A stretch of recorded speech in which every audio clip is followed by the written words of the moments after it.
koutou. E te tuatahi mi kawana kia koe e koro e timatai tātou hui o runga kupu te atua, ngā reira kei te mihi, kei te mihi. E tautoko ngā mihi kua mihi e tēnei ata, ngā mihi whakatau, ngā mihi e tukunatu ngā mihi kia rātou ngā tini ai tuaku whitirangi tia, o tira ngā mihi ki tō tātou kuini ngā waihono i te pō. O tira ngā mihi whakatau kia koutou no reira, tēnā koutou, no mai haramai. Good morning, everybody. My name's Antoine Coffin. I'm the Kaihotu for the Waikato River Authority, and in my part-time, I'm a facilitator and coordinator for the AGM. So welcome, everybody. It's good to see a really good crowd here at the beautiful Te Papo Te Aroha marae. For those who've come to this marae for the very first time, a very warm welcome to you.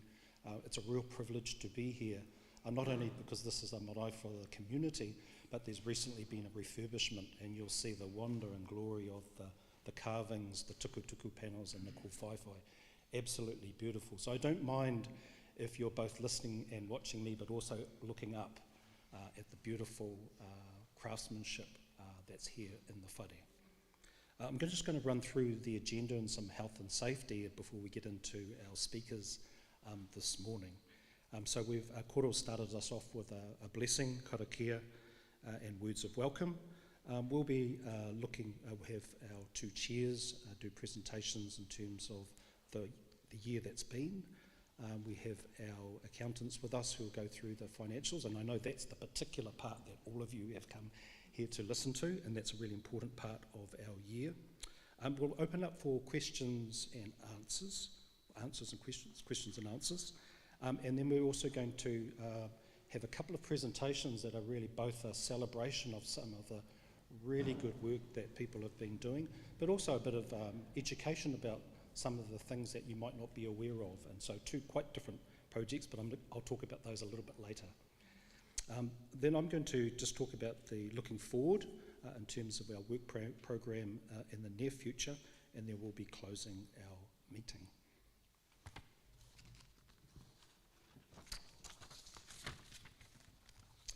Now, a couple of little housekeeping things. So firstly is apologies, and we'd just like to acknowledge those people who have sent in their apologies, and I'll just quickly read them out and then just check if there are any other apologies you'd like to add to our list. We've got Susan O'Regan, the Minister for the Environment, Penny Simmons, Peter Buckley, former WA board member, Melissa Ferguson, Helen Hughes from Sanctuary Mountain, Keith Holmes, Weo Marg, Ryan Hamilton, Marlene Romati, Noel Smith, Professor Tom Raw, Jennifer Nicol and Julian Williams. And I'll just pause there just to see if we've got any other apologies. Kataraina Hodge from Raukawa. And that. Oh yes, Evelyn Forrest from Te Aroha as well. Thanks everybody. Peter Shepherd, thank you.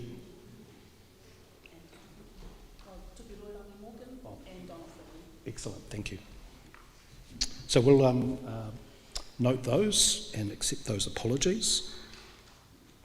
Just like to introduce our board members. So you'll see we're set up here in two wings, not for any other purposes other than to acknowledge the whare and to make sure that we're sitting in a place where we can see you. So we'll start from this end, and we'll get each of the board members to introduce themselves.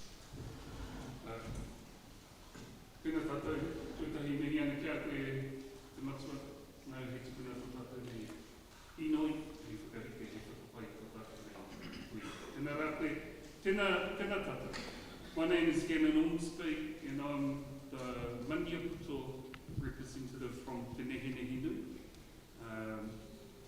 If you don't know where that is, that's in the King Country. Kia ora tātou.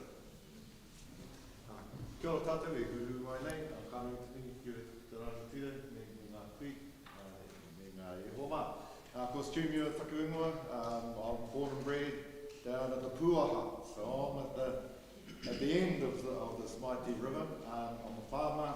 I started off as being one of the first recipients of funding, so I did a lot of white bait and wetlands restoration work, and I've sort of come through that, and now I'm on the board and being able to give a bit more of a pāhara keke viewpoint to our pōwari. Kia ora koutou katoa. Firstly, thank you to the haukainga for being here, and also mihi te raukaua for opening their doors for this beautiful marae and venue for us today. Ko ngā chao ngā waiata piri ana te Mamai Griffiths, ngā Shell Griffiths, and I am the appointee for Raukawa, and it's an awesome kaupapa to be on, looking after our awa tupuna and trying our best to restore and protect the mauri of our awa kia. Kia ora tātou mihi nui ki a koe, ko Danny Lachlan taku ingoa. I am the Tūwharetoa Māori Trust Board's appointee on the Waikato River Authority, and I am the iwi co-chair. And once again, welcome everybody here, and I'll save the rest of my quarter for my speech. Morena tātou, e te kaikareke e koro tēnā koe. Anō hoki te haukainga o tēnei marae, namihi nui I tō manaki te rānei. For Stu Nebine tēnei, I'm one of the Crown appointees. I'm also the Crown co-chair of the River Authority. I farm just out of Cambridge. Namihi. Kia ora everybody, koirina wātene ahau, he uri no Ngāti Mahanga. I guess by trade I'm a freshwater scientist and I'm one of the Crown appointees, just coming up to the end of my second term on the Waikato River Authority. Good to be here with you all. Kia ora. Tēnā tātou, tēnā koe papa, e Ngāti Raukawa hoki, tēnā tātou, ko Jackie Collier tōku ingoa, he māngai ahau o Waikato Tainui, engari I tupu ake ahau ki Tokroa.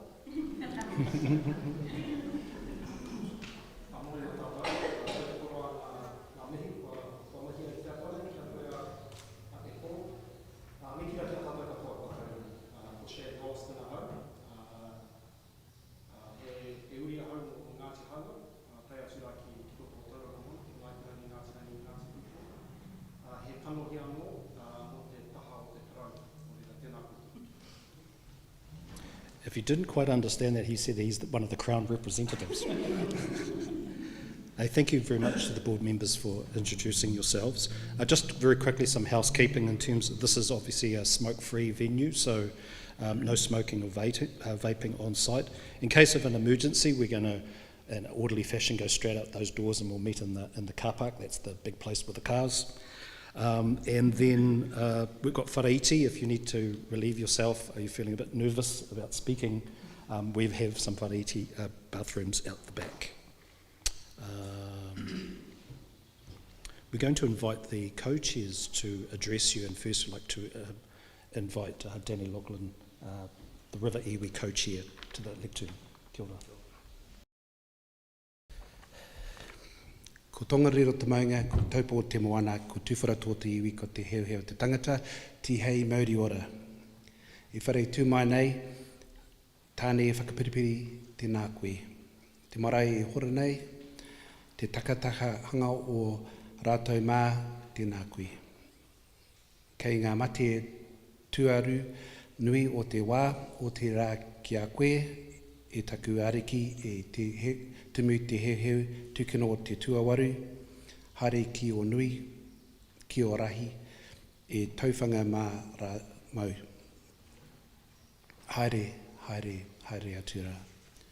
Hoki mai ki a rātou te hunga ora, tēnei au e mihi atu ki a koutou o Ngāti Raukawa, e whakapū ārai. Mai I tātou o tō koutou whare, he whakaruruhau mō te hui atau o te Waikato River Authority. Me pehe e kore ai e mihi ki te awa o Waikato, e rangi tāmiro nui nei I a tātou, mai te maunga ki tai, tēnei rā te wai o mihi, tēnā koutou, tēnā tātou katoa. We gather here today for the annual general meeting for the Waikato River Authority, 15 years after our waka was launched, not simply to review another year of mahi, but to acknowledge the journey we are on together. Ngāti Raukawa, thank you for opening your whare to us. We aim to hold our AGMs around the rohe of our 5 river iwi. As representative of Tūwharetoa on this board, and as iwi chair, it would be remiss of me not to pay tribute to the passing of a remarkable yet humble leader, Tā Tamu Te Heo Tukino the 8th, was not simply a rangatira of Ngāti Tūwharetoa, he was a statesman, a thought leader and a global advocate for Indigenous rights, environmental guardianship and enduring principles of tikanga.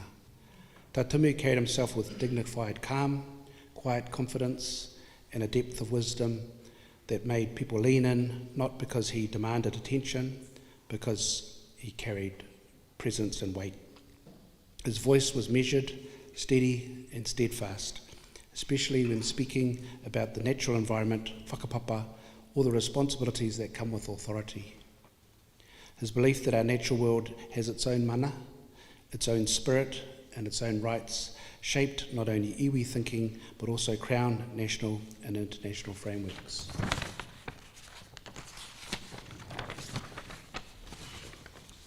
His leadership was instrumental in shaping the Waikato River settlement.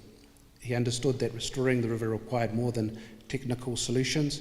It required cultural restoration, the rebalancing of relationships, and a recognition that the river is an ancestor, not a resource. The Waikato River Authority exists in no small part because of the courage, perseverance, and a vision of our rangatira like Tā Tumu, leaders who stood firm even when the pathway forward was uncertain. In 2025, our purpose remains steadfast and unchanged, to restore and protect the health and well-being of the Waikato River for our mokopuna and their mokopuna after them. This year, the board is focused on strengthening strategic alignment and ensuring that the long-term priorities are clear, coherent and future-focused as we move towards 2030. With the appointment of our kahutu, Antoine Coffin, we have realigned and refined the organisational settings to ensure the Waikato River Authority remains stable, resilient and responsive to emerging challenges. This year the board has focused on strengthening strategic alignment, ensuring that, to date the authority has invested more than $80 million across 496 restoration projects through the Waikato and Waipa catchments. The numbers matter, but the relationships matter more. Every wetland restored, every kilometre of riparian fencing, each mātauranga-led monitoring project, every wānanga with rangatahi is a stitch in a much larger korowai of restoration. These projects reflect partnerships, innovation and perseverance, often against weather events, shifting policies and economic pressures. Most importantly, they reflect belief that the change is possible and belief that healing is achievable when iwi, community and science work side by side. As we look to the next decade, our direction remains fixed towards 2030 and beyond. We know that the healing the river is a journey of decades, not years. We know that the work will require innovation, courage and continuity. And we know that the solutions must be grounded in the values that Tā Tumu lived and championed: rangatiratanga, kaitiakitanga, kotahitanga and whanaungatanga. Tēnā koutou katoa.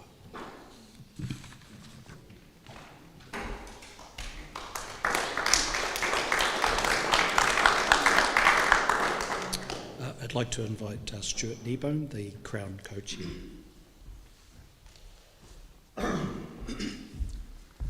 Tēnā koe, Anton, a koro ko tēnei. Wa tuia, I rongo tuia, I raro ka rongo te pō, ka rongo te ao, tuia i te heri tangata, e pito mata, e pito ora, a tihei a Māori ora. Ko tō itia nā mihi, kia mihi a ki te whare, e tū nei, ki te marae, e hora mai nei. Tēnā koroa me te mana hoki, ai ke ronga ia koroa. E nā mate huhua o te wā haere atu rā. Waho ai ki rātou ki a rātou, tātou te honga ora e hui mai nei. Kei taku ariki kuini Māori nai wai honui te pō tēnā koe. Me te whare kahui ariki nui tonu pai mārere ki a rātou. Tēnā tātou katoa. Wa morena koutou. So I just want to touch on a few key things. As a co-governance authority, our decision making is guided by the responsibility to protect, uphold and ensure the endurance of Te Ture Whaimana o Te Awa o Waikato, the vision and strategy. So the vision and strategy is not just a document, it's a foundation upon which our partnership stands. It's the guidance for our mahi and the mauri that ensures the river remains at the centre of our decision making. Across the motu, as we know, significant legislative reform is underway, including proposals that look to reshape regional government's infrastructure. The RMA is proposed to be replaced with the Planning Act and the Natural Environment Act. Now, this is the first major reform of local and regional government since the current model was established over 35 years ago. It's now underway as of last week. There's still a lot we need to understand about the proposals. They're a bit light on detail, but it's really clear that things are changing and that regional councils and their policy and planning documents, as we've known them, will cease to exist. Now, the river settlement legislation has been woven into the legislative fabric of the RMA and the various regional council policy and planning documents and the territorial authority policy and planning documents. And those mechanisms have been the way in which the Ture Whaimana has been integrated into resource use decision making that impacts the awa. Now that was really deliberate, and it was integral to the effectiveness of Te Ture Whaimana. Now, to be really clear, we're not here to challenge change for the sake of resistance. As we all know, reform, if it's well designed and it can support co-governance, improve alignment and strengthen the integration of Te Ture Whaimana into catchment-wide planning and decisions that impact the awa, then it's a positive thing. But if this reform is going to weaken environmental standards, lower national thresholds or shift decision-making away from the awa and those that are responsible for its well-being, then the River Authority has a responsibility to speak up, and we will. So the Authority is going to take a firm stance on the importance of these reforms strengthening the ability of Te Ture Whaimana to be given effect to, not diminish it. It's a unique and globally recognised model of co-governance. It ensures the river's well-being, not economic convenience, sits at the centre of the legislation, of the policy and of the planning documents. It represents decades of advocacy, negotiation and leadership from River Iwi and from the Crown partners who accepted that a different approach was needed. So to be really clear, Te Ture Whaimana must not be diluted, it must not be bypassed, and it must continue to guide every planning, regulatory and investment decision relating to the awa. So as we move forward, several principles will remain central to our approach. Firstly, the awa is not a resource to be exploited, it's a taonga. Decision making must uphold the integrity of Te Ture Whaimana. Any new governance model must maintain clear accountability to the river's well-being. It's foundational to the way we operate. And look, in the history of the Authority, we have seen meaningful progress. We've strengthened relationships, and the turnout today's evidence of that. We've grown our capability, and we've taken a lot of practical steps to restore the river. So the past financial year, the Authority approved funding for 36 projects, totalling it's 6.345873 million. And all those projects are contributing to the increasing momentum of river restoration across the catchment.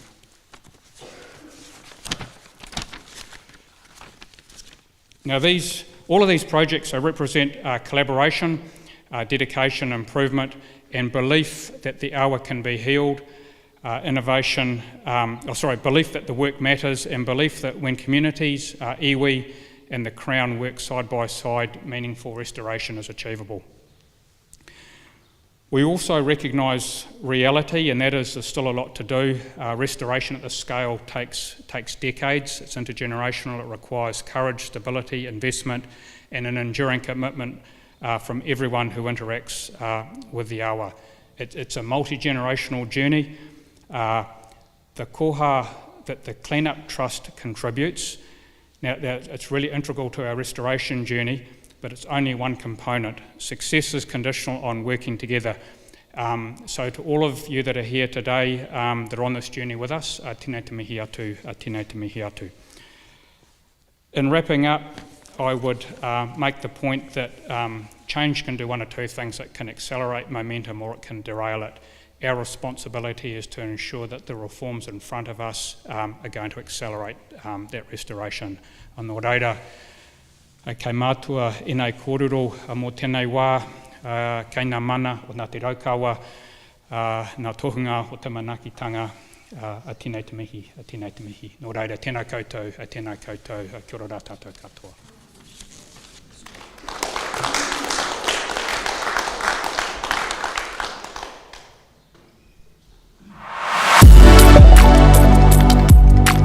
As the Waikato River Authority enters a new financial year, our kaihotu, Anton Coffin, reflects on the mahi, the people, and the kōrero that has shaped the organisation's direction.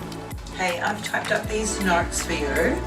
Well, there's been a lot of learning and listening in the first instance, getting around and talking to people, hearing what their challenges are, but also their aspirations, and being able to be in the organisation, growing our team from a small team to a little bit bigger team, that we can start responding to some of the challenges out there, but also starting to act on some of those aspirations we have, both as an organisation but as a community.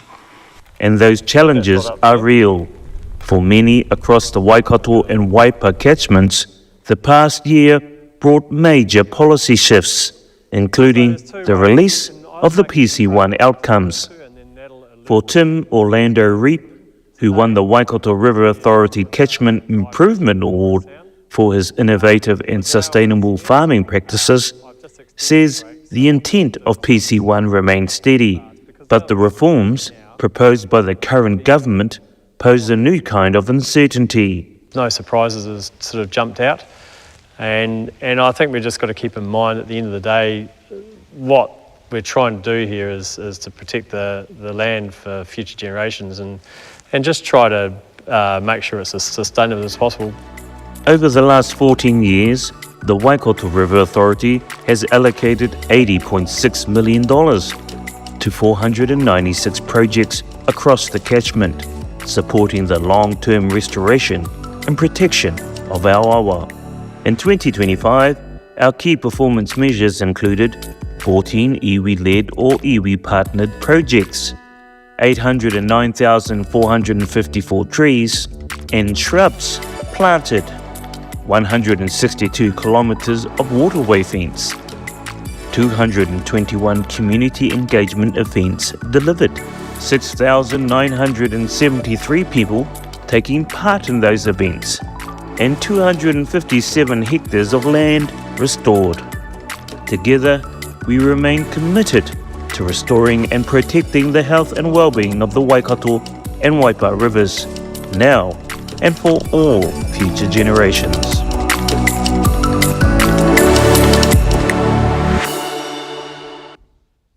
Thank you to our co-chairs for their presentations.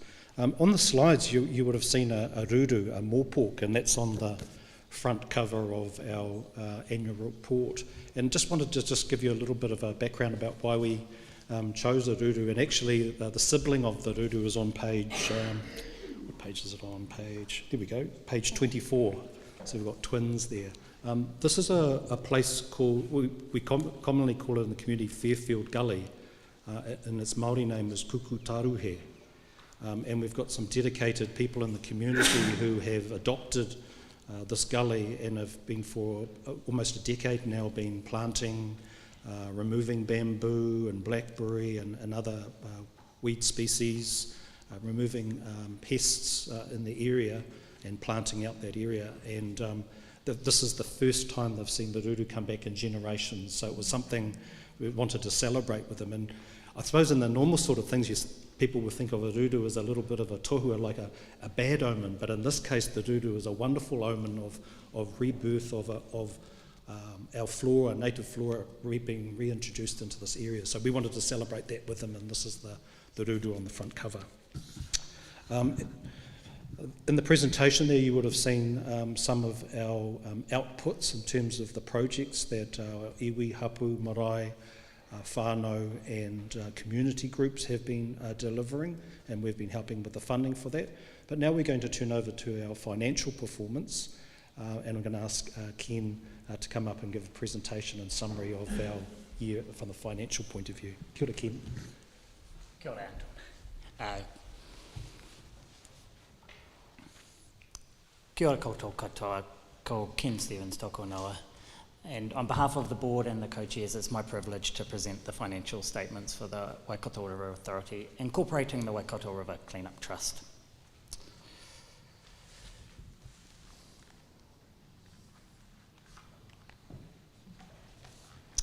Firstly, I'm pleased to report that the Waikato River Authority received a positive and clear audit report for the financial year ended 30 June 2025. This graph represents the incredibly strong balance sheet that the Waikato River Authority has, and in particular of note is that the cash and investment position has grown from about 97 million in 2024 to a total of 110 million in 2025. All of the blue represents assets. The very small sliver of pink represents payables and provisions. The majority of that is amounts due to projects funded where work has been completed but an invoice has not yet been received. The other significant balance is the funding or settlement receivables, which represents the cash that will be received over the next 13 to 17 years under treaty settlements and a more recent water care consent settlement.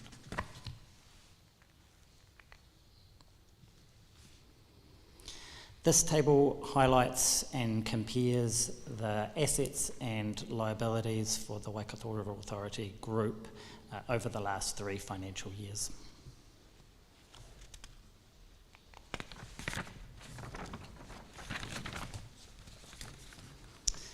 In terms of the Waikato River Authority Group financial performance, the group financial performance for the year ended 30 June 2025 resulted in total profit of just under 6 million. Total revenue is made up primarily of financial revenue, including dividends, interest, and realised gains made on sale of portfolio assets. And there is also almost $1 million worth of settlement or operational funding received from the Crown. Included in total profit is unrealised gains on investment of a little under $3 million. This represents gains on investments that have been held. Grant payments to recipients recognised an expense during the 2025 financial year was a little over $5.2 million. Other expenses of around $4.1 million were largely in line with previous years. Similar to the table representing the financial position over the last 3 years, this table represents a high-level financial performance statement over that same period.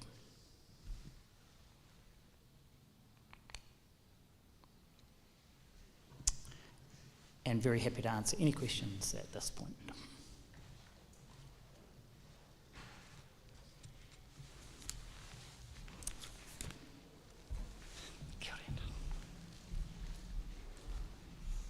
Thank you, Ken. One of the privileges of being in an organisation such as ours, which is different to so many other organisations, if you think on the Crown side in terms of each year they're competing for budgets. We're a treaty settlement entity and quite different, and so there's some fixed revenue that we have that we're able to make sure that there's a stability, so we're able to plan long term. So it's quite a privilege to be part of the organisation. You would have seen the assets, which to many of you go, well, that's a lot of assets. We have a significant investment portfolio that is going to be holding us in good stead for the future, where we'll be able to invest and make an impact in the restoration, health and well-being of our awa. At this stage, we're going to have a couple of presentations. The first one is going to be around Horrible Farm. I don't want to talk too much about it now. I think we've got Amelia. Now, I understand this was your first time doing a presentation of this kind in public? The second time. Oh, you're an expert. Okay. I was worried you were going to be nervous and talking in front of the whānau. So welcome, Amelia. Come and join us. And she's going to share the projects on Horrible Farms.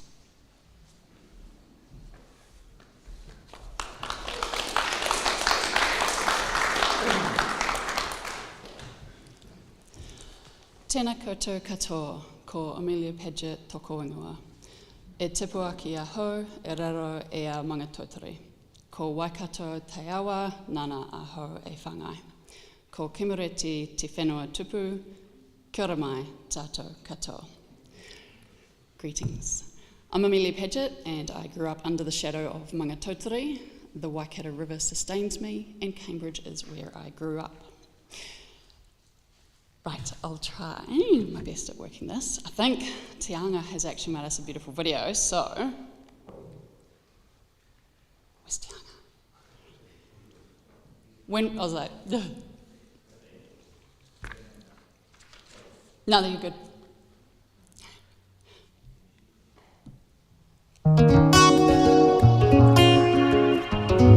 In the hills south of Tokroa, within the Little Waipa subcatchment, something remarkable is happening. At Horrible Farms, a simple idea is helping change the way we protect our rivers one bund at a time. Back in 2022, conversations began around a persistent problem: stormwater runoff laden with sediment and E. coli flowing untreated into the Little Waipa stream.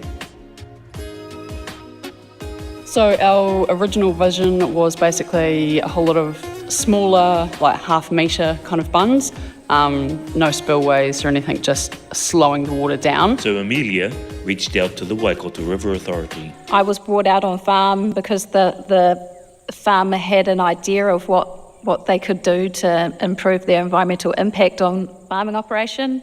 And then I was able to connect them up with experts in the field. With support from NUA scientist Chris Tanner and Bund expert John Patterson, the project began to take shape. So we landed on maybe sort of going a bit further up into catchments and looking at a number of smaller bunds rather than sort of a few big ones at the bottom, just to really make them more sustainable, really, to be able to cope with the water flows that were coming out of this landscape. The positioning is critical.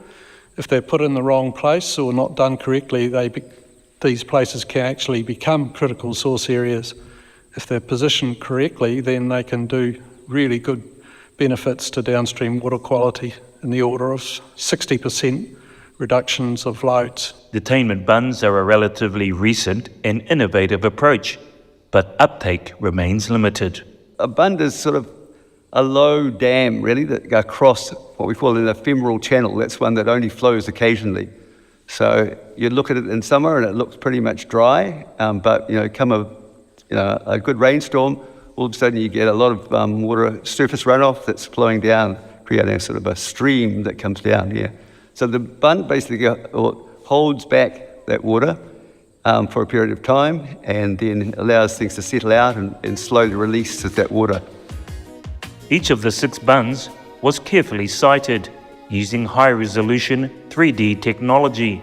Local contractor Brendan Trumper helped bring the vision to life. Well, we haven't quite got to the stage of watching it work, but I have seen the water come through here and that fence has been underwater just there, so the volume of water and the speed, the velocity it comes down here is quite big. So the bunds were designed to work with the landscape, not against it. No grazing land was lost. Instead, the project became a practical model for others to follow. The Pōkai Whenua Catchment Group helped host field days, drawing in local farmers and showing firsthand what's possible with the right design and data. Farmers will be the first ones to say, the local stream is running a cloudy colour at the moment, but not making the connection that that's actually sediment that's coming off the land. So when it comes to detainment bunds, that's what they're all about, holding that sediment back on the land where it should be, and allowing time for that filtration to happen, and then putting cleaner water into our waterways.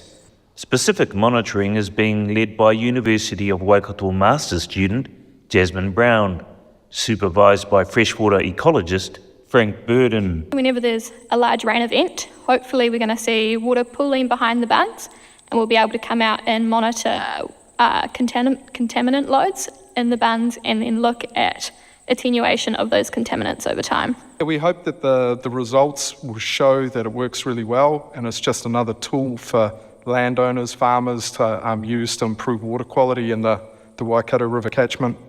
The project is now a demonstration site, part of a wider restoration strategy and future plans for wetland development. It's been pretty amazing working with Horrible Farms. I mean, they're a big farming operation, and but they've also got a vision for being, putting in place good practice and being demonstrating to other farmers around them.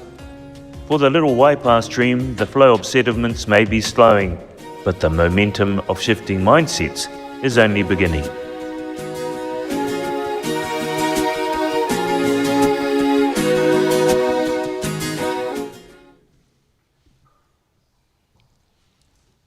Awesome. Thank you, Tianga. That was actually an awesome video. So, Horrible Farms, Flow Path Intervention and Bunding Project. As I sort of said in the video, our GM had this idea of what we were going to do. So I guess we'll start with who are we? We are located in a little place called Wotu. It is 10 minutes south of Tararu and 20 minutes north of Tokroa. So it's on the back road, some of you may have driven past today. There is 5 dairy farms and a plant nursery. We are in the process of opening an event centre. We have a total of 972 hectares. And 38 years ago, when the farm was originally bought by the current owners, that was basically 972 hectares of no trees. Now, however, we have roughly only 800 hectares that is actually grazing. The rest has either been put into about 40 hectares worth of forestry, and a significant, I think it's about 170 hectares, is native re-veg, as well as basically just fencing off those steep hills and the really erosion-prone ones. As that says, I was like, we have one half of the farm runs down into the Little Waipa catchment, and then the other runs down into the Pōkai Whenua catchment. So we kind of have 2 major streams and, well, tributaries to the Waikato. So it's in our interest to try and make sure that what goes off our farm is not contaminated. So the initial thought process was, when we sort of looked at this photo in the background, that water just rushing down, we went, we need to slow it down. If we can slow it, it might give that sediment, the phosphorus, etc., a chance to settle. And we just went, oh, we'll just build a few little dams, 1/2 metre high. And I sort of went, oh, yep, cool, we'll do this. And spoke with Michelle at the WRA and sort of put the idea out. And we went to the next step of contacting Matt Highway at Element Environmental. So got in touch, talked it through with him, and he was like, yep, cool. So this was our initial sort of plan, which we put to the Waikato River Authority. Small bunds with little wetlands behind, so we'd fence off some of that pasture, plant all those beautiful sedges and grasses and things. Then also got Joseph Kaponga, got him out to have a chat, have a look, and sort of say, hey, this is what we're thinking of doing. Yes, no, what do you reckon? And he was all for anything essentially that was going to help with the environment. So we were successful. I got notified that we had received some funding.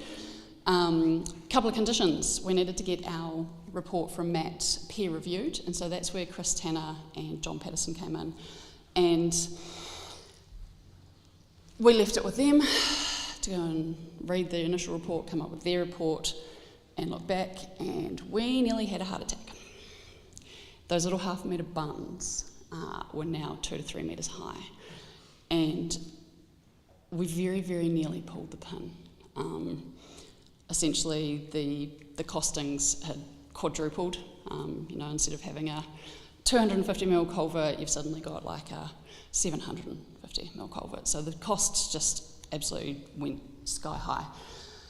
So we thought about pulling the pin, took a pause, we reassessed, again, spoke with Michelle, and basically she was like, well, let's work out how we can make this happen, because I think Michelle and the Waikato River Authority agreed that it was a project worth pursuing. So we decided to split the project up into a few years. So instead of doing all 6 bunds at once, we were going to do them over time. So I'm not sure if you can actually see the numbers on there, but the bunds ranged from kind of 1.5 metres high to 2.5.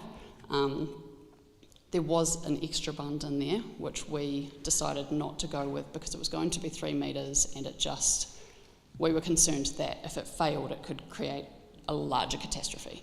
So we've paused on that. We still want to do something at the bottom, but we're not sure what yet. So we went, right, we'll install the first 3 bunds. Side note, does anyone know what a detainment bund is, other than from that little thing?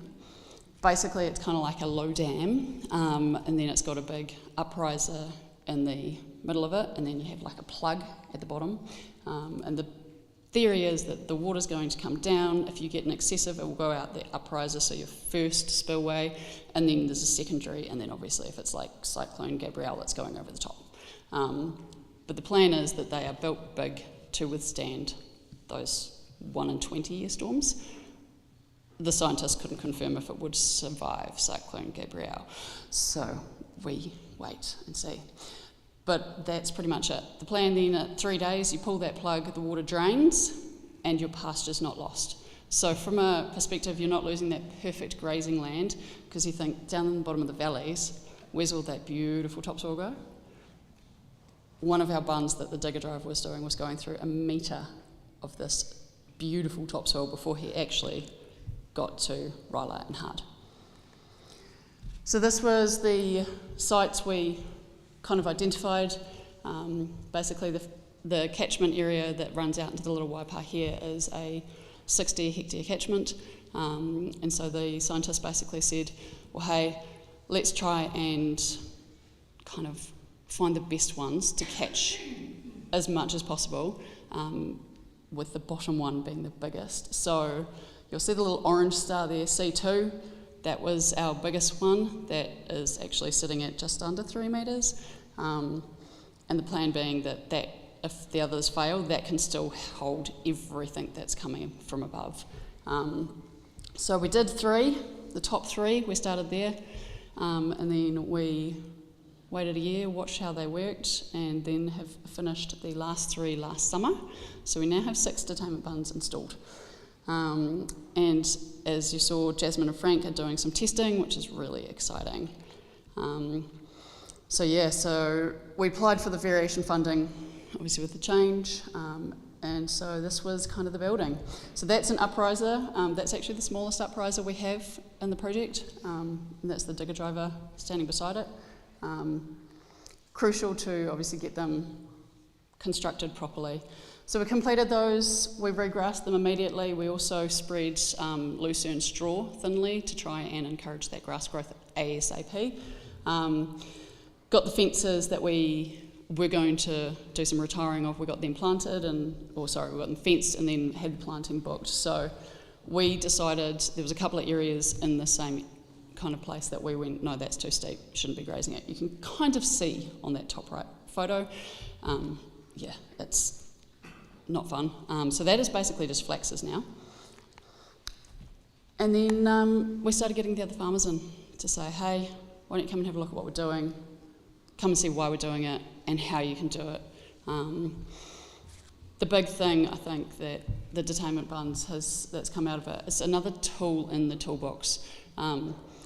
It's kind of one of these things that, yes, all farmers should have good farming practices. I know for a fact and I'm pretty sure you guys all do, there's lots of farmers out there who don't have good farming practice. They graze where they shouldn't graze. So this is helping mitigate some of the effects of farming.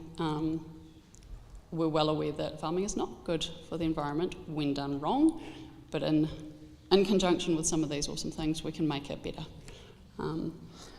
So the field days are awesome to get people out at. Now, this is where I'd like to invite you all to our next field day. So February 17th next year, we will be having a field day out on the farm. I have John Patterson coming along, so he will be there to talk to you, as well as Jasmine Brown, so she's the university student doing all the monitoring, and myself. And then we can answer any questions you might have, but I think our biggest thing is getting the farmers out there to look at them and actually see them and see how they work. It's really hard to explain on a slide, but definitely I think going forward it's something that we'll be doing a lot more of on farm. We're already looking at a couple of other locations, but without the funding from the Waikato River Authority, we would not have done this, and we probably would have done something smaller and not as effective. So I think just having that support and that kind of pick up the phone and be like, oh my gosh, this is going wrong, and talk through the process and be able to get this out, and now to try and educate others is really, really awesome. I've kind of gone past that. That's a photo of basically that's the bottom bund. So that was only 24 hours after the rainfall. It wasn't actually a huge amount of rainfall, it was only about 60 mils, but because the water was already saturated, we had a lot of runoff. So you kind of look at that, and that's probably half a metre deep in the middle. Still a lot of water that we have stopped from going into the Little Waipa.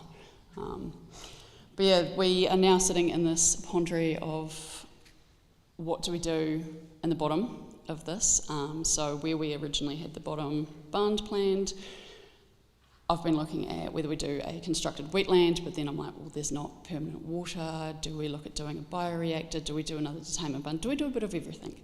But yeah, so I'll probably be talking to some of those experts again to figure out what we do. I think I'd love to get some form of a wetland there to encourage the biodiversity and the native wildlife, as opposed to just a bund, which is great for farming. But yeah, so watch this space. We'll have something else. Other than that, we learnt a lot. It's crucial to ensure that you do them correctly. There is, John Patterson actually has literally like a 101 on how to create a bund and exactly what you have to do, from keying it in to compacting to ensuring that your pipes are correctly installed. And it's so crucial to follow those. The biggest thing, yes, you're not going to make any money from installing a detainment bund, but you are absolutely 100% improving the environment. And again, yeah, couldn't have done it without the Waikato River Authority. So thank you guys, thank you very, very much. It's so exciting. Hopefully you'll have some more people wanting to do some. That's it.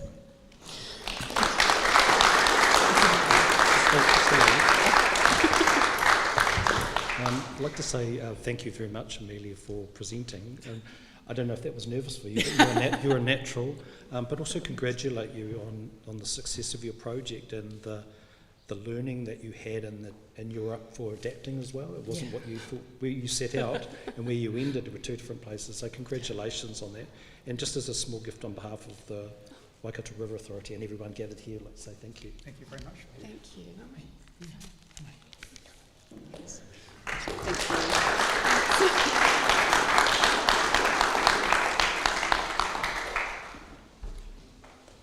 Our next presentation, we've got some of the whānau, Mihi Wātara and Jessica from the Raukawa team who are going to present our next. Now, are you nervous? You shouldn't be nervous, this is your whare. Excellent, welcome.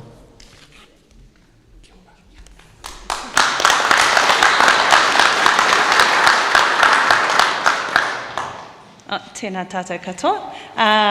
Kei aku nui Kei aku rahi, kei aku rangatira, ko tai mai nei, ki raru i te maru o te hui ātau a Waikato River Authority, i tēnei rā, tēnā tātou katoa.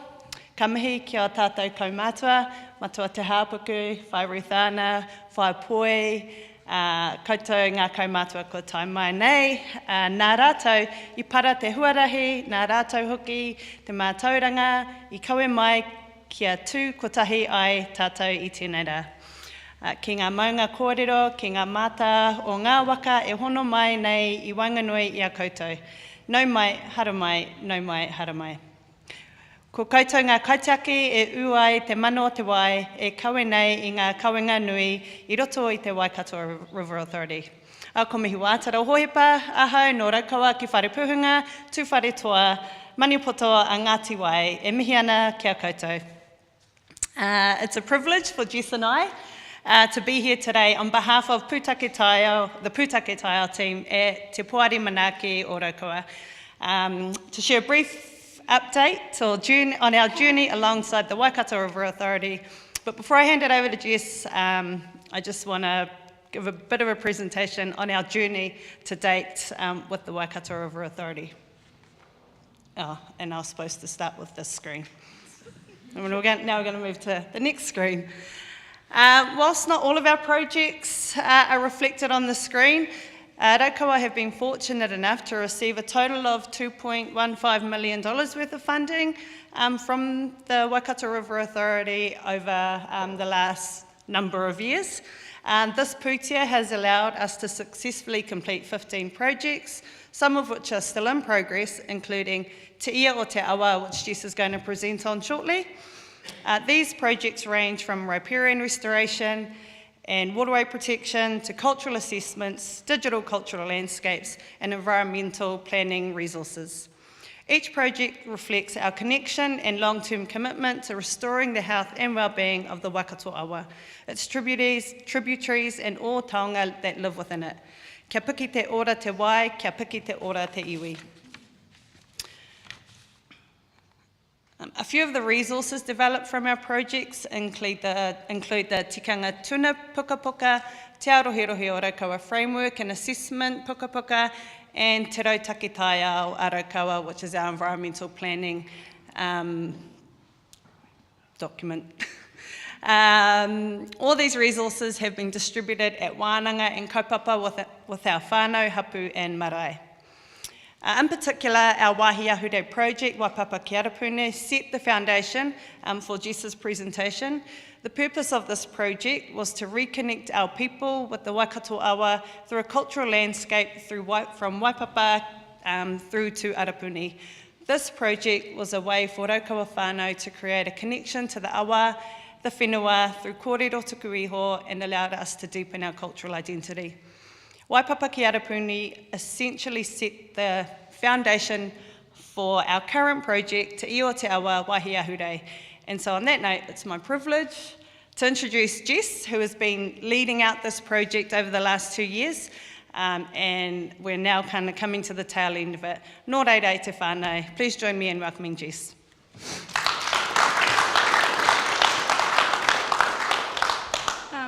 Kia ora koutou. So this is my first presentation, so I am a little bit nervous. But ko Jessica Weber taku ingoa, he uri ahau no Ngāti Raukawa ki te tonga, Ngāti Toa me Te Aotearoa ki whakarongotai. So kia ora, I'm Jess, I work in Pūtake Taiao. Mihi is my amazing boss, same as Anaru over there.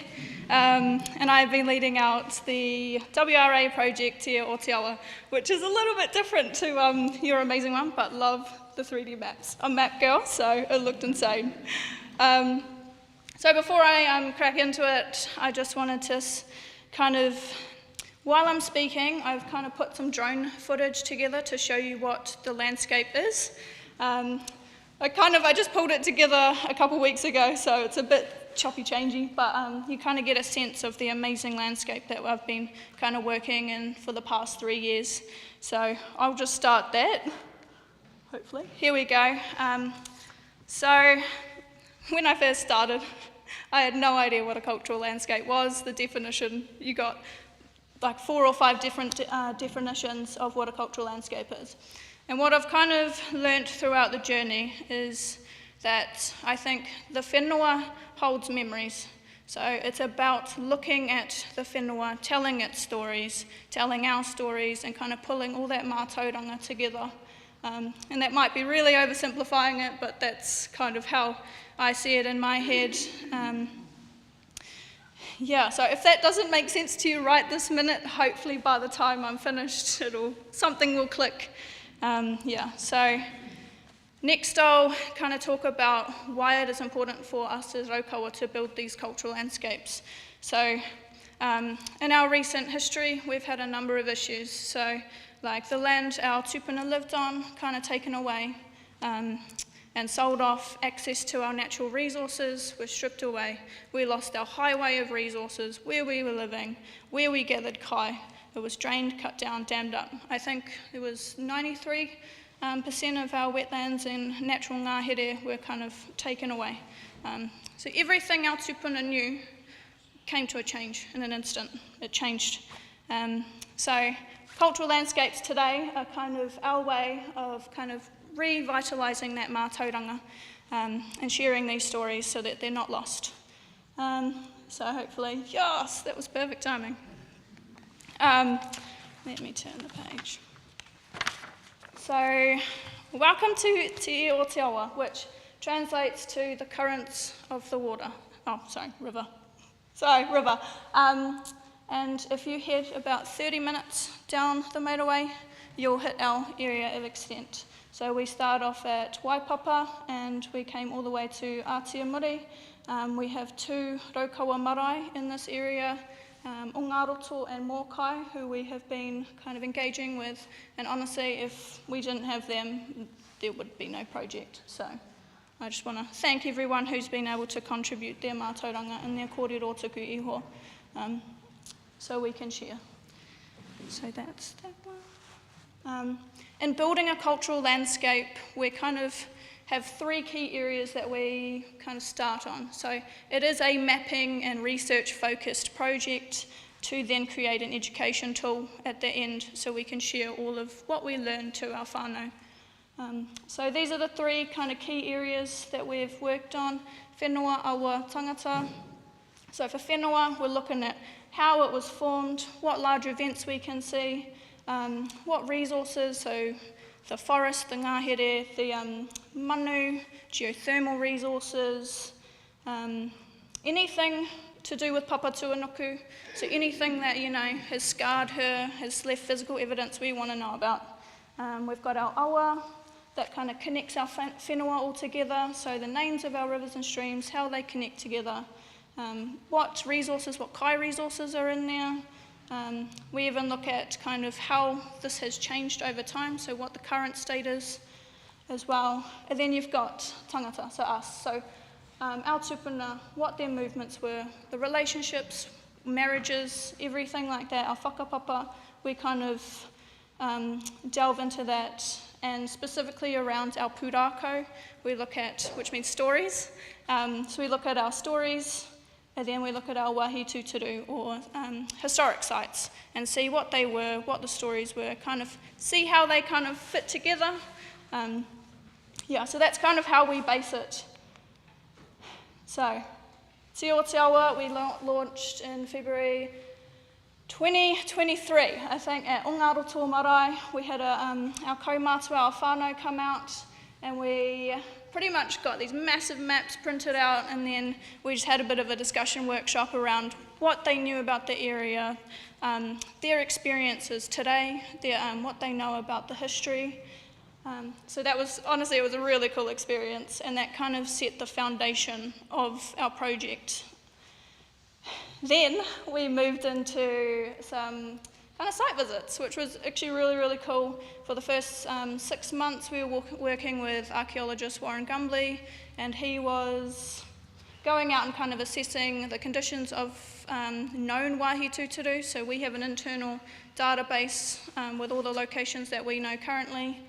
So we were just going to go check them out, see what the locations are, see if we can find anything new for them, which kind of helped us kind of build a relationship with, or continue our relationship with Manulife as well, because a lot of this area is covered in forestry. So we were able to go see cave shelters, waterfalls, pā, cultivation sites, battle sites, koiwi caves, rock art as well, like a range of wāhi tapu across the area.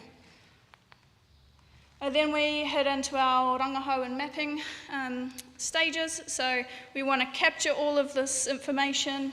So pretty much like a big puzzle with these maps. So in I think the 1840s, you had surveyors going out and mapping all of the land, everything. So we've got access to them and we're just pulling them together. They call it georeferencing for GIS speak, but kind of just putting it where it is now, so then we can see the locations of where these wāhi tūturu are.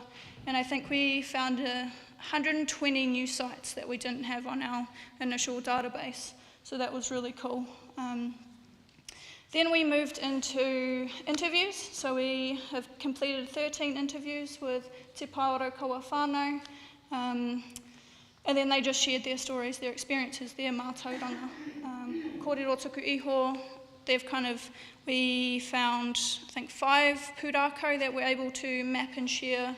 And then we've got our research on our manu, the kai, our rākau, looking at how their relationship together, so how they connect. So if this tree isn't there, you probably won't see a kereru there, kind of all of that. And then we have access to minute books as well from the land court, so being able to research into what some of the wāhi tūturu were and some of the stories in them as well, because it's cool to know that there is a site here, but knowing what actually happened kind of just builds another level of mātauranga that we don't know.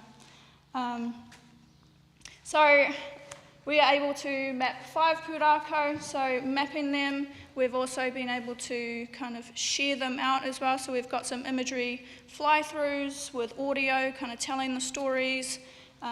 We've even done a little bit of a kind of static imagey video thing. I don't know what to call it, but it's really cool. It's the story of kind of the atua, and then how it all incorporates to now and what has happened to the landscape, kind of in a more tamariki focused way with sound, and hopefully it's nice and engaging. But you bring everything that I just said all into one kind of big visualization map. So we're looking at, the tracks where we used to kind of walk, how we used to travel to places, looking at our wāhi tūturu, how close they are together, connection, kind of all the way along the awa, even just looking at the density of where our tupuna chose to live, kind of tells its own little story. So bringing those all together and then trying to draw a boundary line of where this cultural landscape will be. So that's kind of the end goal, is to create this line from all this information. I think I was meant to say something before. So now that we've drawn our line, sorry, they're not the coolest maps to see here, but I'd really like to show the whānau, the proper ones first, before showing all of you. But these are some of the answers we're able to get. So how much Māori-owned land is within the landscape? So a sad 8%. We're looking at our ngāhere. This is all these little green, different colours. That's all different types of ecosystems that were established before we, as Māori, arrived in the 1840s. This is what this looks like, reduced by 77%. And then what it looks like today. So a 6% Indigenous native tree coverage in the landscape. So these are just some of the things that we were able to pull out from this, so then we can start looking forward and seeing what we want to happen, which is again where this connections map is. So we have a real issue with access. So I just wanted to have a look at what is our direct access to the awa at the moment? What boat ramps do we have available? What campsites? How can our whānau actually access the river? So looking at what cultural management plans we've been able to put in place in our resource consents team, kind of all of that stuff, looking at the threats, so the dams, the gold clams that were found at marae, the algal blooms that happen there in the summer. So looking at all these different things, land use, forestry, agriculture, all these things that kind of impact the awa just right on the edge of it. So I think my next slide, I've completely disregarded my script. I think the next slide is around, so some of the pūrākau that we've been able to share. So Korangaituku is a really well-known story from Te Aroha. The Korangaituku is kind of a scary bird woman, whereas a Raukawa version is she's actually a kaitaki, and she is the protector of the Māori, protector of the manu and the forest. So we wanted to be able to share this, and we've been able to hire Raukawa uri to create these animations. So these are three main characters, Rakataura, Kahukeke, who journeyed from Hawaii, and then we've got Korangaituku herself, who, and I think I'll explain the next slide before I play it because there's sound. But so the first, we've got a couple of scenes to show you from the animation.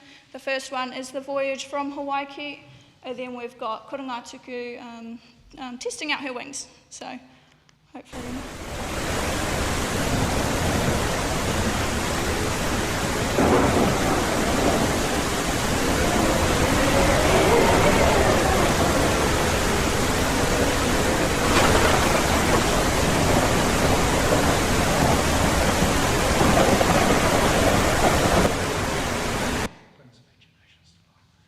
This one, it doesn't have sound, so I'll just explain. So we've got her both, she can just have her wings, and then she can actually transform into the bird. We think, I think Ben based it on a karearea and a haste eagle, so kind of bringing those two manu together.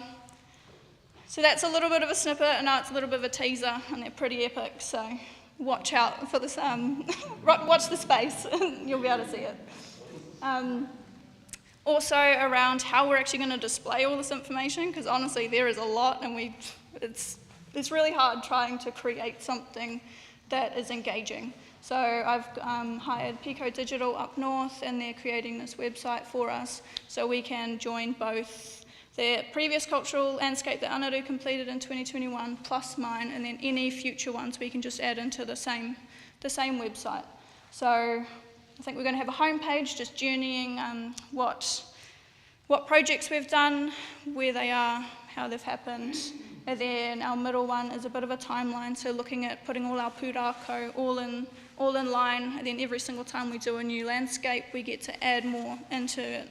And then we'll have a kind of resource based page which looks at the manu, all the information we've been able to find about them, their sounds. Then we'll have our rākau as well, what their uses were, that kind of stuff. So then we've got some cool 3D model reconstructions, so we've hired Geometria as well. So we wanted to kind of bring to life some of our pā. So, when you first hear a rua pit, I had no idea what that meant until I finally was in the field, saw one, I was like, oh my gosh, this is what it is. So hopefully we'll be able to kind of pull together some of these 3D model reconstruction. Our first one is Rangiatia, which is the place that's our tupuna Tūrongo and Mahinarangi raised, Raukawa. So we've been able to confirm the layout. We've got our 3D modeler kind of building all the assets. She's just making them unique now, so they're a bit different. Puhaturoa is next, so there we've started the foundation of that one.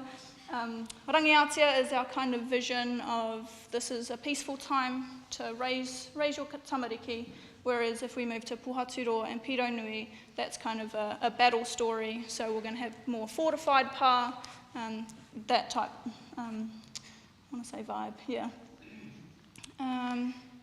And then just to wrap up some of the benefits we've seen from this project, we've able to support 2 internships. So the first one around archaeology and GIS mapping, and then the second one around research and interviewing and that. And they've all been Raukawa whānau, so it's been really cool to work with them. Also being able to build on our relationships and stakeholder engagement, getting to know all the whānau as well, but then also being able to reconnect our whānau back to the whenua, back to their whakapapa, back to their history, back to their tupuna. So that's the whole point of this. And then eventually we will be able to hopefully embed the cultural landscape in district plans so we're able to protect it. So I just had to add a beautiful picture of both our leaders in the side here at our Waipapa boat ramp launch, just to finish us off. But again, just a massive, I'll just chuck it on that slide, massive thank you to WRA for supporting this project. A massive, massive thank you to the whānau who have been involved and who have wanted to share their kōrero tuku iho. And then thank you to my team for coming in and supporting me for this presentation. Yeah, so that's it from me. So, nō reira, tēnā koutou, tēnā koutou, tēnā tātou katoa.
Kia ora, Jess. That was wonderful. First timer, oh my goodness.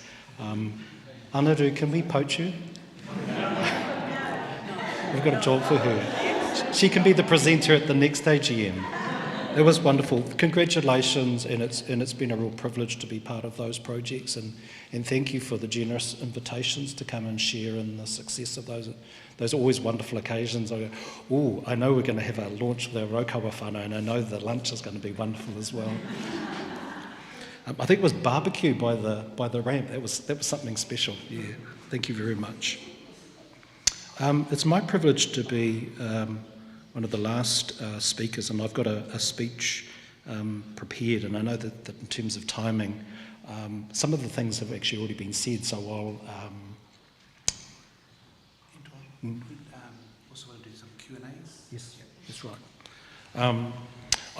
There's something that wasn't part of my speech, but as we were talking and I saw some of the photos of people being involved, it's important just to pause and acknowledge people who've been part of our organisation but have moved on to other things. And so Michelle Hodges was in a few of those photos and videos, so I'd just like to acknowledge Michelle. She was with us for over 7 years, so that's a big amount of time of her life, and she really loved and was passionate about her role. And she's moved on to new things, but also that's provided an opportunity for Tracy Dean Spears to join us. Kia ora, Tracy. And Serene Muke was administrator for a little while. She had some change in circumstances, had to go and do some stuff, but it also provided an opportunity for Awhina Winiata to join us as well. But we've also had some anniversaries. Justine Young has been with us just over 1 year, and Michaela Peneha, who's not with us, she's back at the front desk at the office. So when you ring up, there's actually a landline in our office, and when it rings, Michaela's there to pick it up, and she's got this wonderful voice. So she is not AI, she's actually a real person.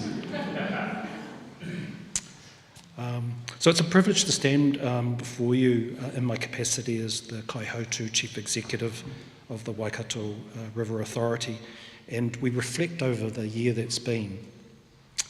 From 2026 onward, we will enter a new phase grounded in learning, accountability and transformation. And I'm really excited about that. The board has been very generous in setting out some priorities they have for us for the next 5 years. And we have tended in the past to be very much, what are we doing this next year? What are we doing this next year? And we're trying to push that out because the challenge in front of us is intergenerational.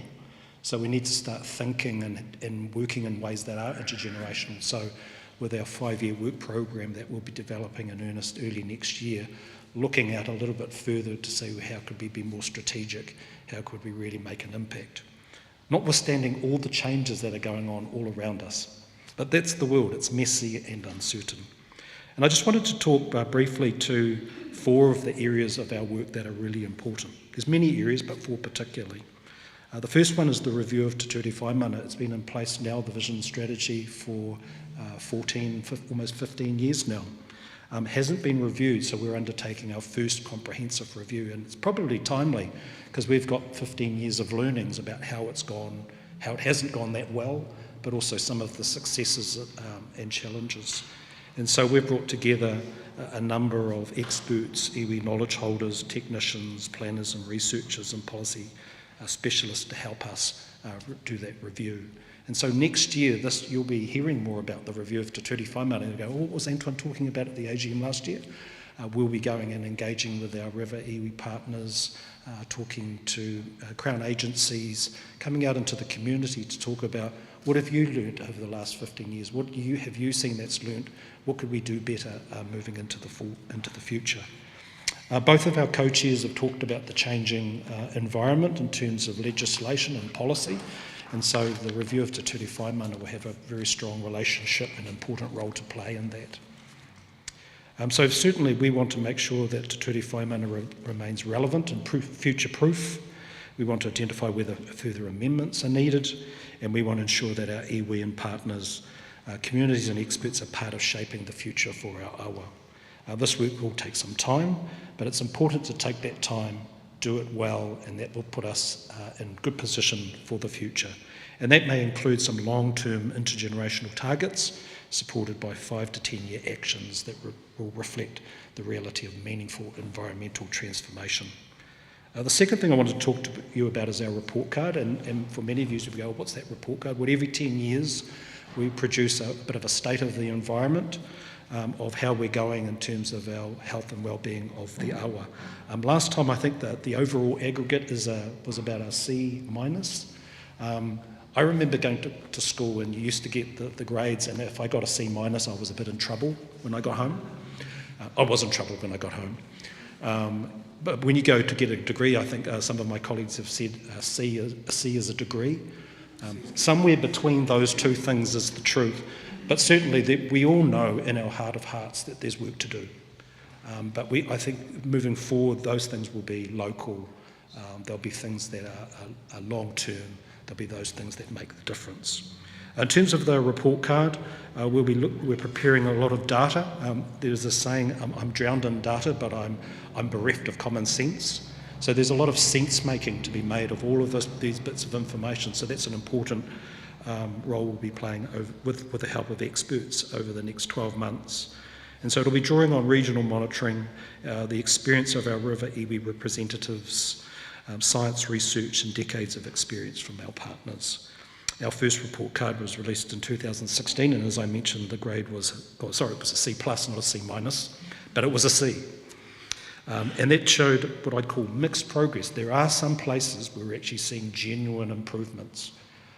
I was on a site visit in the Manga Piko, and we saw the return of a beautiful swimming hole that people hadn't been swimming in for decades, and all the kids were there, and I was thinking, that's the health and well-being of our awa, when people can go down to the river and have a swim. And so there are those, but there are other places. If you go down to where the Waipa River meets the Waikato River, and it was described to us in a meeting the other day as a cup of coffee, yeah, that's when you know, oh, there's some significant amount of work that needs to be done in that catchment in terms of settlement. So that's all in front of us. So the final report card is going to be something that's going to be really interesting. Last time it was a one-pager.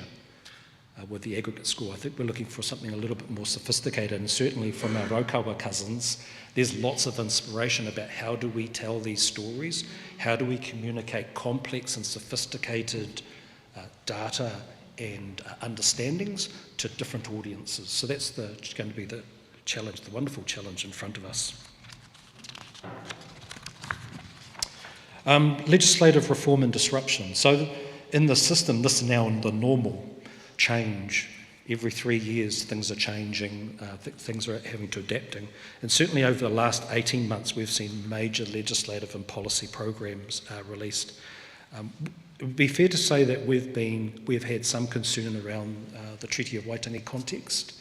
Because we're a treaty settlement entity, we do our best work, we're most successful in a treaty-friendly environment, which is partnerships, people working together, people collaborating, people having different views but coming together and finding consensus about ways forward. That's where we do our best work. So that's something that we're, as the co-chairs have said, really dedicated in terms of our resources, time and attention, in terms of navigating through this change to make sure that our vision and strategy for the river has its rightful place, but all the mechanisms that make it easier for us to do our things, those are also there, and if they aren't, we need to build some new ones. So we'll continue to uphold Te Ture Whaimana and our co-governance role in those environments. Just casting ahead a little bit further afield, we've had a restoration strategy in place since 2018, and in 2028 will be its 10-year anniversary. The restoration strategy is one of our key documents for guiding how we fund the restoration projects.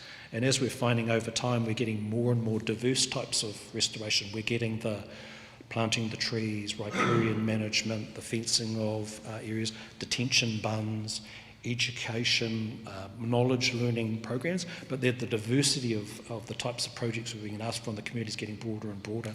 So we think our restoration strategy will need to respond and address those wishes from the community, as well as some of the key challenges we all know about: climate change, pests arriving as the climate changes, and all those types of things as well. So that's something we're looking forward to a little bit further on. There'll be work to do in terms of commissioning to help inform that work.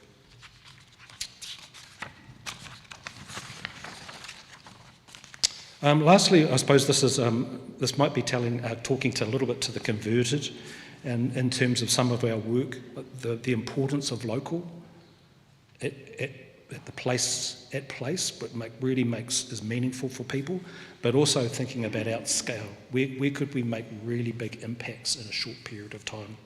So both doing long-term work as well as thinking short-term is important. We need to be working on designing how we measure some of this work. How do we know that we're actually making a difference? We're quite good at reporting on outputs, what we've done, but it's also quite challenging to report on what kind of difference has that actually made. And that's something that we need to be working on.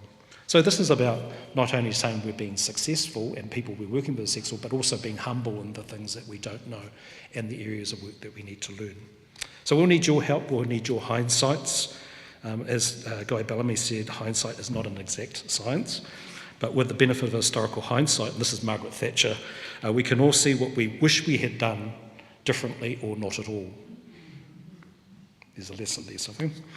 We need your insights, and this is what I said earlier around we're drowning in data, but we're staffed for insights. And so your insights are really important.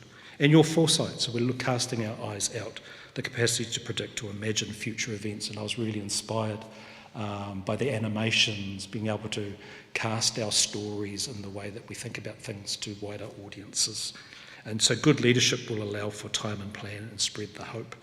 The solutions, as I said, I think are both local at place and at a system level. It shouldn't be a binary choice. We shouldn't choose between, should we make changes at the system or change local? We need to do both. We need to speak the language of the listener. We need to empower people to act, and need to give people a glimpse of what success is. I think we're very good at saying things are not going well, that's really hard, there's really challenges, a bit of doom and gloom, but it's harder but more important to show what could success look like and give the glimmer of hope. I'm going to finish there, but just to say that we'll be judged harshly by future generations. My children, and if, for any of you who have got teenage or slightly older children who are in the millennial group, they're quite harsh with their criticism. They don't hold back. But that shouldn't scare us.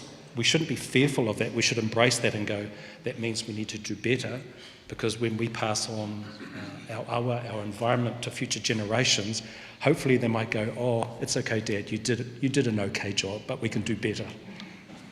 I'd like to thank you all for coming this afternoon. This is a really good crowd, and thank you for coming and supporting our kaupapa. Perhaps I might just pass over to...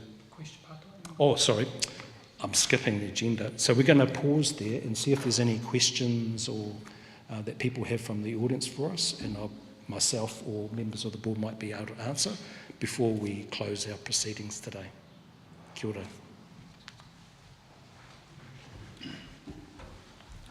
Kia ora, Antoine. Look, just on behalf of... Oh, we've got some questions, have we? Sorry.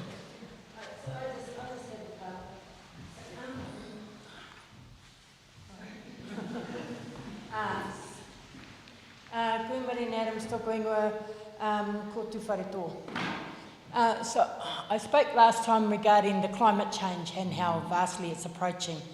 My kōrero is still the climate change, but what it is now is that we have a lot of tourism approaching, and our tourists are hopping on our river, up and down from Tuwharetoa all the way down. So, and what they're doing is they're polluting it because they don't see it as a taonga like we do. They see it as an activity, a summer activity. So what is in place for that? We have all the protection on the river for the golden clams and the carp and all that, but what about the tourists who are leaving their rubbish in our river and polluting it? Ka pai.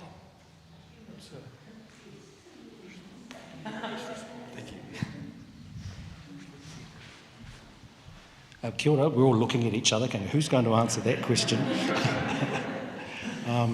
I probably don't have a direct answer for you. Like, that's a concern, so we should acknowledge the concern, and then we can follow up and say what actually is going on, and then we can talk to the right authorities about a plan to address that.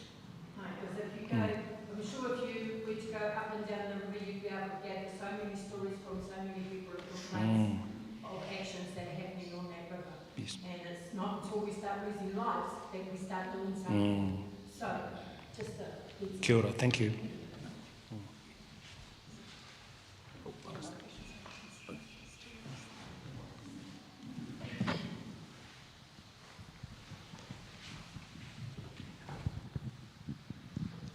Tēnā koutou, Rob Dexter. And Antoine, I'm just wondering, it was raised by Jessie actually in her presentation with the algal blooms, and was just now raised with the climate change aspects we see. I've been doing a lot of monitoring, as you would know, up and down the Waikato, particularly in the upper Waikato, and I have some real concerns there in that I feel that the aspects that we're tending to monitor in the upper Waikato don't actually allow us to reflect on the impacts of the things that are happening, and because it's in the headwaters, that's travelling all the way down the river and impacting everything downriver. So everything downriver is a factor of what we're doing in the upper Waikato, and it seems that there's a lack of, where you're flooded with data, there's a real lack of data or meaningful data, the data that you want to pick out to actually choose your actions, and I don't really see any movement towards collection of that data in a way that actually helps us understand what's going on and how we can fix it. That ties in with the tourism, because I see the more tourists we have in Taupo, I don't actually believe that the consented conditions at Taupo, for example, are actually suitable and they're actually contaminating the river.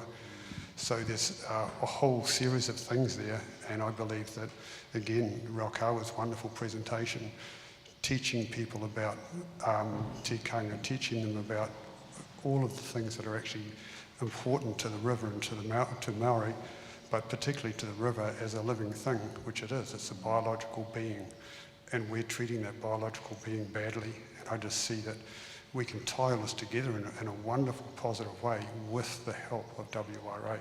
But without WRA driving it, no one else has got a vision for it. No one, iwi have got a vision. Forgive me when I say Waikato Regional Council doesn't, that's not their job to have that vision. But WRA to me has the potential here to make it a vision to actually combine all of these things together and make something wonderful. We just need a plan. So is there any way we can find to look at it at least? Look at some sort of plan.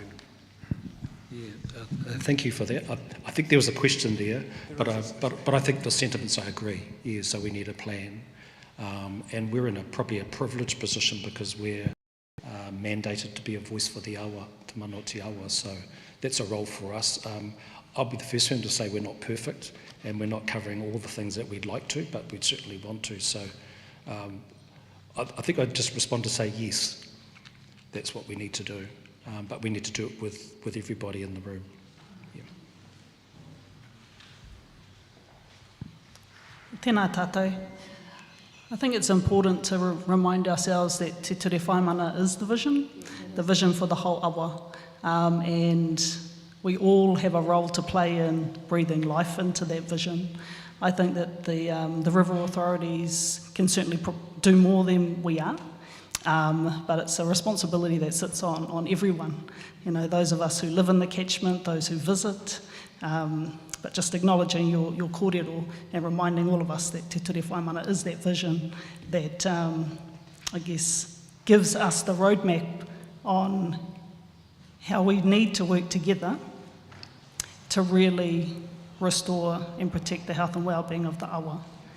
I think we've got our restoration strategy that looks at priorities across the catchment.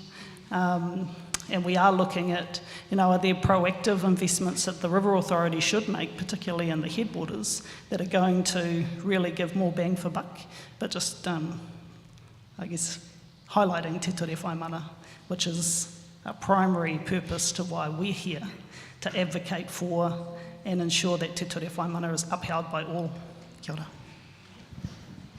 And just to add, as was mentioned in the presentation earlier, Te Ture Whaimana, or the vision, is under review at the moment. So if there are components that are missing, and some may be, and actually climate change is one, because the vision was written a good 15, 16 years ago before climate change has really ramped up. So now is the time to add into the vision so that moving forward it captures a lot more of the issues that are at hand. So it's bang on time right now, so thank you all for coming. I think we're going to, unless there's Tamapi, you've got a question, we'll make Tamapi the last question and then we'll look to close. Kia ora, tēnā tātou te whare. Tuatahi e mihi ana ki te whare nei, me tō mātou nei pōturitanga ki te hui. Kore tae te haere mai ki rungi te ātea ka tika ki raru i ēnā tikanga. Nō reira, karoha e te whare, karoha te marae. Anō hoki ki ngā kaumātua, ngā kuia, e pupuri ana i te mauri o te marae nei, e mihi ana ki a koutou. Ki ngā ringa raupa, o Ngāti Raukawa, e mahi ana i ēnei momo mahi, pāna ki te awa, e mihi ana ki te haukainga, ki o koutou maunga, ki o koutou repo, ki o koutou awa, ki ngā hapu, ki ngā marae e pupuri ana i te mana o te mauri, o koutou tupuna, e mihi ana ka tika. E tautoko ngā mihi komihia, ki o tātou nei mate, e rāhuatanga katoa, I hui tahi ai ki raru e tāni whakapiripiri, e mihi ana. Ka huri oku kōrero ki tātou te hunga ora, ki te puari, e mihi ana ki a koutou pai te kite i a koutou a kanohi nei. I a roa te wā, I think a hoki ukanga mahara ki te rātou, ki roto I wā I rākei, koe nā te wā mutunga. Kua kite, ai. Nō re mihi katika I te tuatahi. Oku pātai. Oku nei pātai e pāna ki wā tuatahi me huri ki te rātua ngā reo. Pai tēnā ki te whare nei. kia maramati katoa.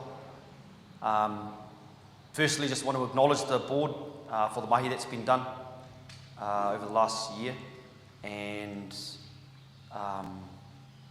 in particular the leadership with yourself, Anton, seeing that come through from an operational perspective. That's been particularly with the Te Whai Mana review process and the report card, and the people that you've brought in to that space to assist us as technicians within the tribes to do our mahi effectively. So want to acknowledge that, and to the guidance and the governance of the board. My pātai is around biosecurity, and I've heard the gold clams mentioned once in the hui today by the brilliant presentation of Raukawa. Inspiring mahi, by the way, anaru mihi wātara. And yeah, I guess my question is, what's WRA doing? In particular, our Crown appointees. As we're aware that that kaupapa sits with WRC now, and I guess from an operational perspective, we're pushing hard to try and get more education and visibility for our manuhiri coming into our area. As we know, it's stopping at, it's at whakamaru, or below whakamaru at the moment. And as you are all aware, Te Whare Toa trying hard to protect te puku o te ika and that taonga. And yeah, just want to put that on the table in terms of what's being done in that space, and we'll see what the answer is, and if I might come back with another statement.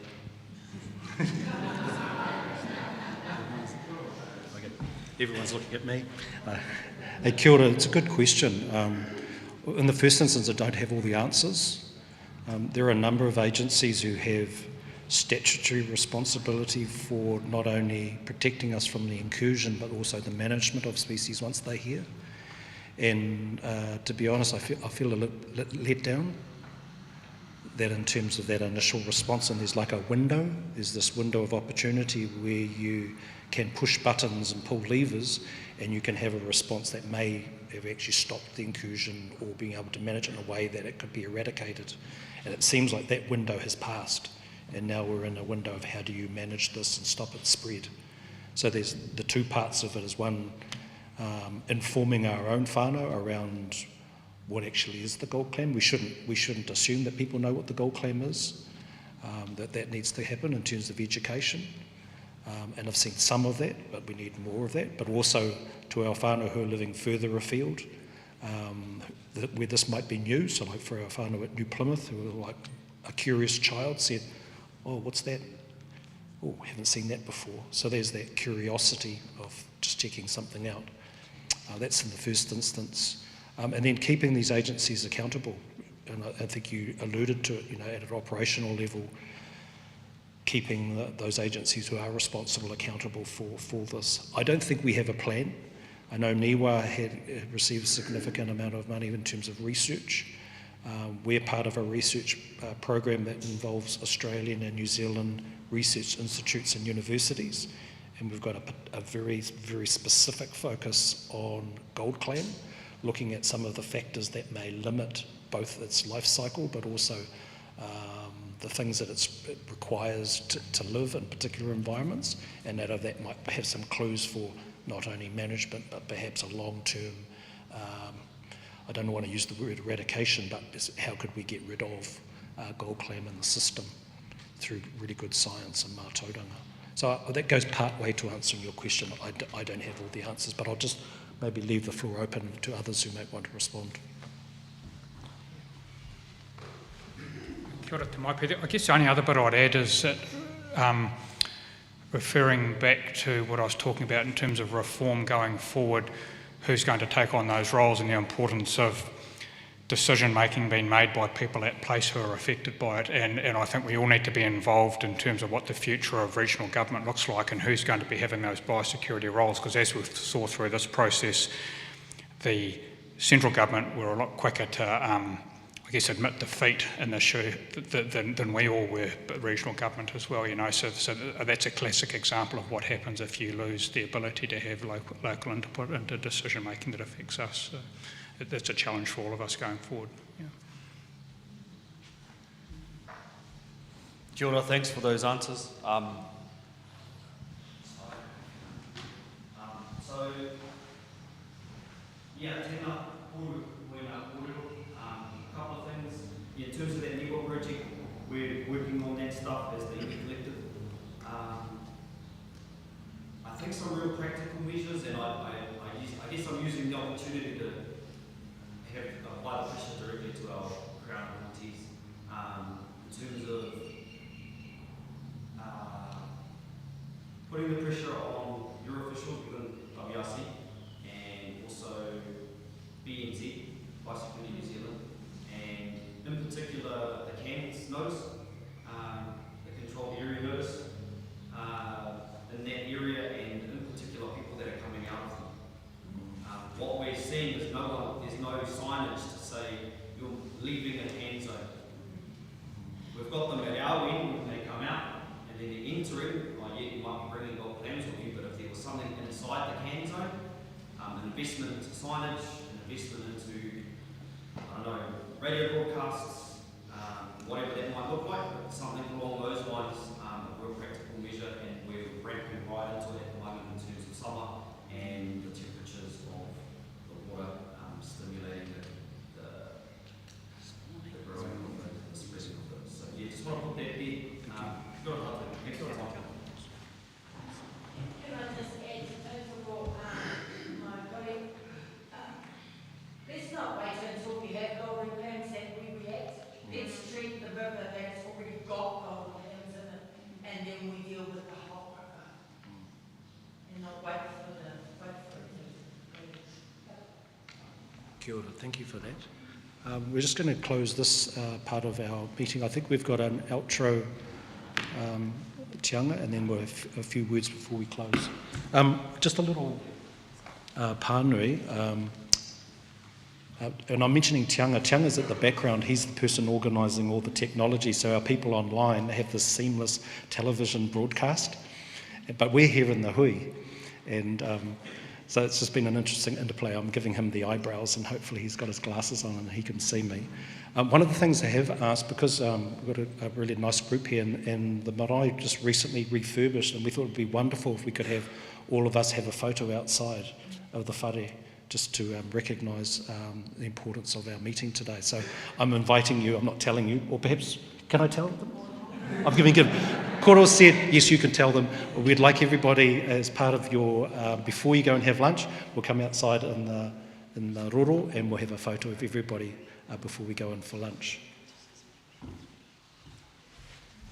And look, it'd be remiss of me before we close not to acknowledge our kaihotu, Antoine, and his team. So me mihi ka tika ki a koe, Antoine, me ona tīma. I'm not going to start mentioning names because there's probably one or two that have snuck in that I haven't seen, but we employed Antoine, as you know, as a board a bit over 12 months ago now, and I think it's fair to say it's been going really, really well. We're really happy with the working relationship, with the skills and the new ideas that Antoine has brought to the Waikato River Authority. So, ngā mihi nui kia koe, Antoine.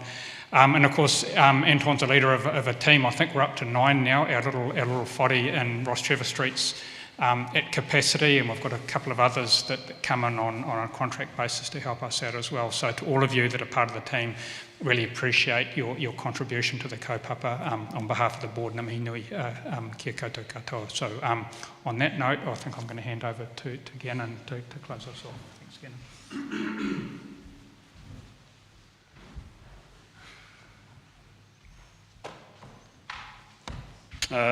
Tēnā tātou te whare.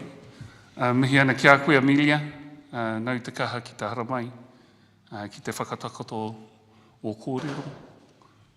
Koutou, mihi Waitara, Jessica, koutou, ānaru, Ngāti Raukawa, mihi ana ki a koutou, mihara rau atu o kōrero. ngā taonga tuku iho, ngā mātua tupuna, rawe. I just want to share, before I close up this part,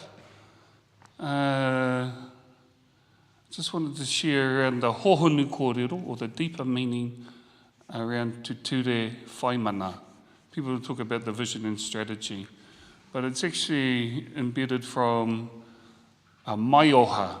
A maioha is a lament that was said by a tupuna called Tāwhiao. Tāwhiao was significant in our history. He was the second Māori king, and during his time, during the confiscations of his lands, he had to flee back to Tenehenehenui, back in Maniapoto, to seek refuge. And whilst he was there, he missed his home. And this maioha sets the foundation of Te Ture Whaimana. I liken it to a child being separated from their mother for a period of time. And it sits around relationships and connection, that connection of loss, but when you remember it, it gives you hope. And this is what I think the key part to Te Ture Whaimana is being missed. Everyone talks about being this strategy, but the hohonu kōrero behind it is very clear around the loss of relationships. And you heard it in the kōrero today from Ngāti Raukawa. They're re-establishing their relationships to the awa. So if you take the context of the maioha, the lament of Tāwhiao, it's a beautiful way on how he sets the tone of what that relationship meant to him, spiritually, physically. It was his sustenance, his whole being. I think if we can see Te Ture Whaimana in that way, I think we're halfway there. Because we all should have a relationship, and we should all understand our relationships, one with each other, with our whānau, with our wider people, because we're all the same. We all come here the same way, we all leave the same way. So, in that, in my closing, I want to mihi to everyone that was made the time and effort to come to tautoko. I support all the salutations to our tumu whakarai and to our ringa waiwai for making this possible for us to do this mahi. I acknowledge the haukainga for their manaakitanga to us all. I will finish with the maioha. If you wanted to have a look at the translation, you can just go onto our website and you can see it. And it goes like this. Ka mātakitaki iho au ki te rū o Waikato. Anō nei hei kāpō kauake. Anō nei hei kāpū kauake ki te kapu o taku ringa. Ka whakamiri noa i tōna aratau e tia nei te puahau. Kia hiwaki au te tihi o Pirongia, ina hei te rono whakarura hau mōna ki tōku taua whirotanga. Ana te ngoto o tōna ngāwha, i ōna uma ki hai a reka reka, a maunga tautari, a maunga kawa, oku poke maunga. Ngā taonga tuku iho. Hoki ake nau ki tōku awa koiora. Mi ōna pikonga, he kura tangi hea o ta mātāmuri. e whakawhiti atu ai ki te kōpu mānia o kirikiri ro. Mi ona māra kai, te ngāwha whakatupu ake o te whenua mōmona, hei kawea kia ngārua wāhia, te huinga o te tangata. Anā, te pau haumoko, hei oki ngā mo taku upoko, hei tirohanga atu mararo e ngā hūha o taupiri. Kei reira rā, te ōroko hanganga o te tangata, wāhia te tūngaroa o te whare, te whakaputunga mō te kingitanga. Tēnei te wī, tēnei te puna taurori, e hura ana te whare o enuku, te hiria, te ehi, te mana, te tapu, tieki kirunga, whanatua